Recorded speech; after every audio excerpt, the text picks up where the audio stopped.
오늘 말씀은 미가서 말씀입니다. 이 미가는 이사야와 같은 시기에 사역했던 유다의 선지자입니다. BC 730년경. 미가라는 말은 누가 여호와 같은가라는 의미를 가지고 있습니다. 이 미가서에는 하나님께서 이스라엘 백성들 또 이 유다 백성들을 향한 하나님의 그 심판의 도래, 특별히 이스라엘 백성들의 심판이 눈앞에 와서 아수르에 멸망당하는 모습을 보고도 그들이 유다 백성들이 회개하지 않은 모습을 보면서 그들에게 하나님의 심판의 도래를 선포하고 있습니다. 그래서 하나님의 공의가 그들을 어떻게 심판하는가, 하나님께 돌아오도록 하나님이 그들이 다시 하나님께 돌아올 때 그들을 어떻게 위로하실 것인가, 계속 심판과 약속, 심판과 약속, 심판과 약속이 반복되면서 이스라엘 백성들을 향한 심판은 하나님이 그들을 사랑하시기 때문에 하시는 것임을 보여주십니다. 미가서는 소이사야서라고 또 종종 이야기합니다. 같은 시대에 사역을 했고, 또 이사야는 이제 제사장이었고 왕족이었죠, 우시야 왕. 그러나 미가는 평민으로서 같은 시대 이 북쪽 이스라엘의 멸망을 보고도 회개하지 않는 유다를 향하여 그들이 회개치 아니할 때 하나님의 어떤 심판이 임하게 되는가, 그러나 하나님의 심판 속에는 어떤 하나님의 약속이 담겨 있는가를 잘 소개하고 있습니다. 가치파에 속한 모레셋, 예루살렘 서남쪽, 호세아와 이사야 시대 같은 시대에 사역했는데, 이사야가 귀족 출신이지만 미가는 평민 출신으로 이제 특히 이 미가서에는 예수님이 실제 태어난 도시가 예언되어 있죠. 미가서 5장 2절, 베들레헴 에브라다야, 너는 유다족 중에 작을지라도 이스라엘을 다스릴 자가 내게서 내게로 나올 것이요 그의 근본은 상고에 영원히 있느니라. 그래서 예수님의 메시아 탄생이 이 미가서에 구체적으로 예언되어 있습니다. 미가서의 메시지는 아모스의 정의, 호세아의 사랑, 이사야의 겸손이 다 잘 함께 어우러져 있는 말씀이라고 할 수 있습니다. 미가서는 먼저 유다와 이스라엘의 임박한 심판을 선포하고 경각심을 주기 위한 것이고, 특별히 유다 이스라엘 지도자들의 부패와 타락을 책망하면서 유다와 이스라엘의 사회적 지도자들의 부패와 타락을 책망하고, 그리고 심판과 죄악상을 고발하면서 회복자이자 통치자이신 메시아의 탄생을 예고하기 위함이라고 볼 수 있습니다. 미가서에는 지명을 통한 심판의 예언이 10개의 지명이 나옵니다.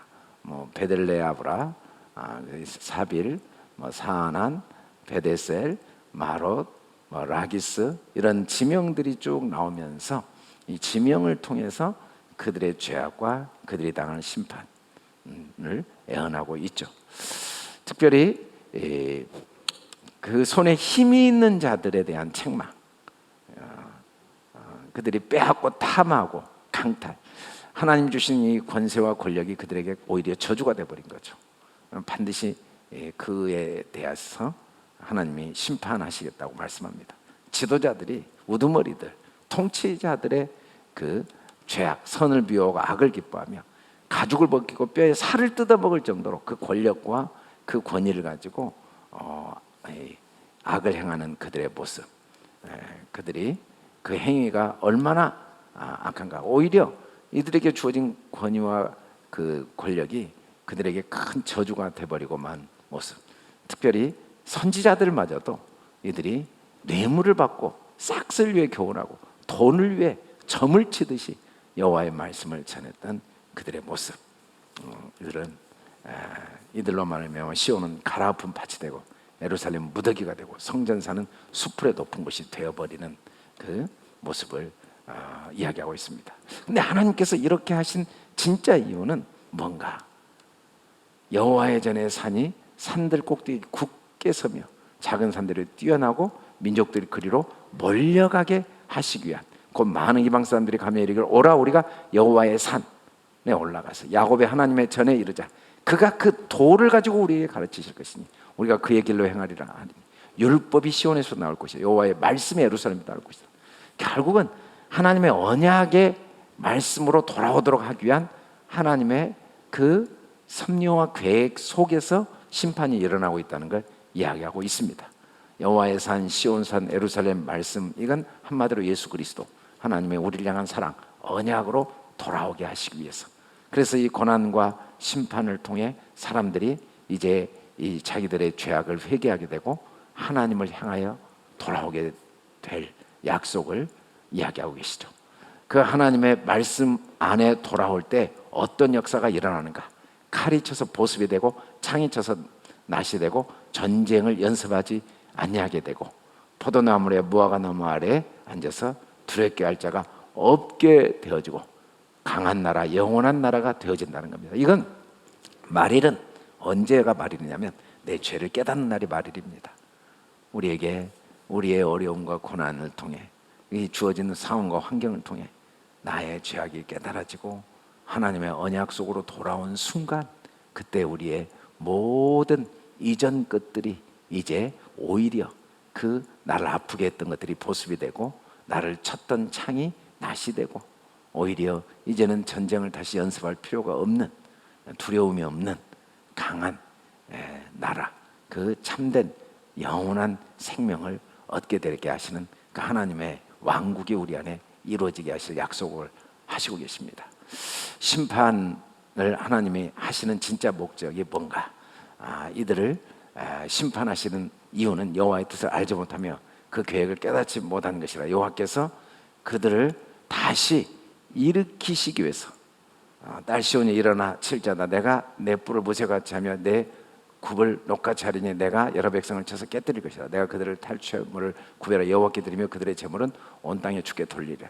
하나님이 이들을 다시 이렇게 회복시키기 위해서 심판하신 것이라고 말씀합니다. 그러면서 이 모든 회복이 바로 하나님이 언약하신 그 예수 그리스도, 하나님의 일방적인 은혜, 언약, 그 구원자 그리스도를 통하여 이루어질 메시아 탄생을 예언하고 있습니다. 그 메시아를 통하여, 그리스도를 통해 땅 끝까지 우리를 회복시키고 대적들을 완벽하게 진멸하심으로써 우리에게 영원한 이 약속의 나라를 누리게 하실 그 하나님의 구원을 이야기합니다. 그러면서 너희 산들과 땅의 견고한 지대들아 너희는 여호와의 변론을 들으라. 여호와께서 자기 백성과 변론하신 이스라엘이 변론하실 것이라. 내가 너를 애굽 땅에 인도하여 내 종로로 단 집에 속량하셨고 모세와 아론과 미리암을 내 앞에 보낸 내 백성아 너는 모압 왕 발락이 꾀한 것과 부올의 아들 발람이 그에게 대담한 걸 기억하여 시딤에서 기를 끝까지 이를 기억하라. 그리하면 나 여호와가 공의롭게 행한 일을 알리라. 전적으로 공의는 하나님이 일방적으로 주시는 거라는 걸 알아야 된다. 하나님이 무엇을 원하시는가? 내가 무엇을 가지고 하나님께 나가서 높으신 하나님을 경배할 수 있을까? 내가 번제물로 일련된 송아지를 가지고 가면 그 앞에 나갈 수 있을까? 여호와께서 천천의 수양이나 만만의 강물 같은 기름을 기뻐하실까? 내 허물을 위하여 내 맏아들을 내 영혼의 죄로 말미암아 내 몸의 열매를 드릴까? 천만의 말씀. 사람아, 주께서 선한 것이 무엇임을 내게 보이셨나니 여호와께 내게서 구하는 것은 오직 정의를 행하며, 이 정의를 행한다는 건 내가 어떤 의로운 것을 행한다는 게 아니라 하나님의 정의가 간직되어져 있는 상태를 말합니다. 인자를 사랑하며, 인자를 사랑한다는 건 하나님이 나를 얼마나 사랑하시는가를 사랑하는 거죠. 겸손하게 내 하나님과 함께 행하는 것이 아니에요. 하나님은 우리에게 원하시는 건 다른 게 없어요. 하나님의 의 아니면 살 수 없다는 걸 알고 얼마나 하나님이 나를 불쌍히 여기시고 사랑하시는가를 항상 기억하고 항상 그 하나님을 겸손하게 인정해서 하나님과 함께하는 것, 그걸 원하신다는 거죠. 그걸. 너희는 이웃을 믿지 말며 친구를 의지하지 말고 내 품에 누운 여인에게라도 내 입의 문을 지킬지어다. 아들이 아버지를 멸시하며 딸이 어머니를 대적하며 며느리가 시어머니를 대적하리니 사람이 원수 곧 자기 집안의 사람이로다.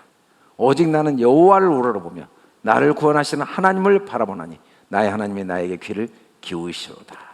오직 여호와를 우러러보고 하나님만 바라고 하나님의 귀를 기울이는 것, 이게 정의와 인자와 겸손을 구하는 겁니다. 나의 대적이야 나로 말미암아 기뻐하지 말지어다. 나는 엎드려져 일어날 것이 어두운 데에 앉을지라도 여호와께서 나의 빛이 되실 것을 인정하는 것, 이게 정의를 구하는 거죠. 내가 여호와께 범죄하였지만 그의 진노를 당하려뇨. 마침내 주께서 나를 위해 논쟁하시고 심판하시며 주께서 나를 인도하여 광명에 이르게 하시니 내가 그의 공의를 보리로다. 하나님의 공의는 전적으로 주님 앞에 나의 의의가 하나도 없다는 걸 인정하고 주님의 의의를 받아들이는 게 하나님의 공의입니다. 나의 대적이 이것을 보고 부끄러워하니 그는 이전에 내가 말하기를 내 하나님의 여호와가 어디 있느냐 하던 자가 그가 거리에 진흙같이 밟히리라. 그걸 내가 버리라고 하십니다. 정의와 인자와 겸손하게, 인자와 겸손하게 하나님과 함께하는 걸 하나님이 구하신다.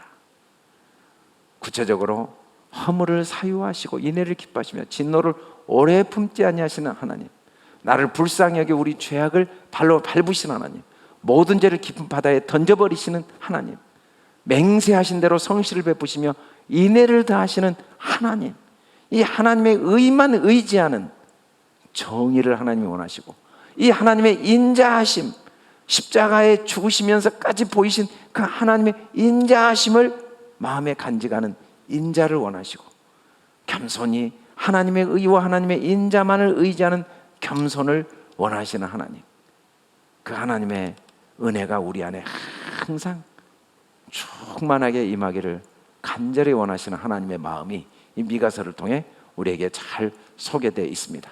저와 여러분이 하나님의 정의와 인자와 겸손하게 하나님과 함께하는 하루하루가 될 수 있기를 주님의 이름으로 축원합니다. 걸어가시고 내려오신 아버지 하나님, 하나님 아버지, 누가 여호와이십니까? 누가 나의 아버지이십니까? 누가 나의 도움이 되십니까? 하나님만이 나의 의가 되시고 하나님만이 나를 도우시고 하나님만이 나를 끝없이 사랑하시고 불쌍히 여기시고 영원한 언약으로 나를 인도하시는 아버지 하나님이심을 인하여 감사합니다. 이 땅까지 낮아져 낮고 천한 데까지 오시면서까지 나를 섬겨주신 그 하나님의 정의와 하나님의 인자와 그 하나님 앞에 겸손함으로 하루하루 매일매일 주님과 동행하는 저희가 되어서 하나님의 은혜가 우리를 날마다 둘러싸고 은혜 안에 강건하여지고 이로 인해 하루하루 충성된 기쁨과 감사와 소망 중에 맡은 일에 충성하는 충성된 종의 삶을 살게 축복하여 주시옵소서. 감사하며 예수님 이름으로 기도드립니다. 아멘.